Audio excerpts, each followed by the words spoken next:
திருப்பூரில் 12ஆம் வகுப்பு தேர்வு எழுதிய மாணவிகளிடம் ஆசிரியர் ஒருவர் சில்மிஷத்தில் ஈடுபட்டதாக குற்றச்சாட்டு ஒன்று எழுந்திருக்கிறது. இதனைத் தொடர்ந்து ஆசிரியரிடம் போலீசார் என்னங்க இனி வீட்டு வேலையில கொஞ்சம் அதிக ஒத்தாசையா இருக்கணும். ஏன் வேலை கிடைச்சிட்டா? வேலையா? நான் பாஸ் ஆகணும்னு நினைக்கிறேன்.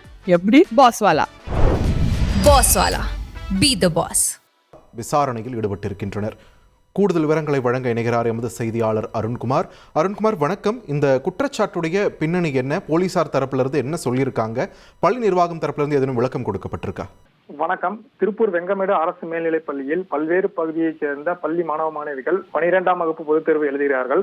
இன்று 12ஆம் வகுப்பு இறுதித் தேர்வு இன்று நடந்தது. இதில் அம்மாபாளையம் பகுதியில் உள்ள தனியார் பள்ளியைச் சேர்ந்த ஆசிரியர் சம்பத்குமார் தேர்வு அறை பார்வையாளராக நியமிக்கப்பட்டிருந்தார். இந்த நிலையில் தேர்வு நடந்த பொழுது தேர்வு அறையில் இருந்த 6 மாணவிகளிடம் தேர்வு அறையில் பார்வையாளர் சம்பத்குமார் பிட்டு உள்ளதா என சோதனை செய்துள்ளார். இதற்கிடையே தேர்வு முடிந்து வெளியே வந்த மாணவிகள் பள்ளியின் தலைமை ஆசிரியை சந்தித்து அறையில் தங்கள் பிட்டு வைத்துள்ளனரா என்று தேர்வு அறை பார்வையாளர் சம்பத்குமார் சோதனை செய்த பொழுது சிலுமிஷத்தில் ஈடுபட்டதாக மாணவிகள் புகார் தெரிவித்தனர்.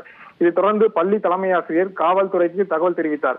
சம்பவ இடத்திற்கு வந்த திருப்பூர் அனுப்பூர்பாளையம் காவல்துறையினர் தொடர்ந்து மாணவிகளிடமும் அதைத் தொடர்ந்து ஆசிரியர் சம்பத்குமாரை திருப்பூர் வடக்கு மகளிர் காவல் நிலையம் அழைத்து சென்று விசாரணை நடத்தி வருகிறார்கள். இந்த சம்பவத்தால் அப்பகுதியில் பரபரப்பு ஏற்பட்டுள்ளது.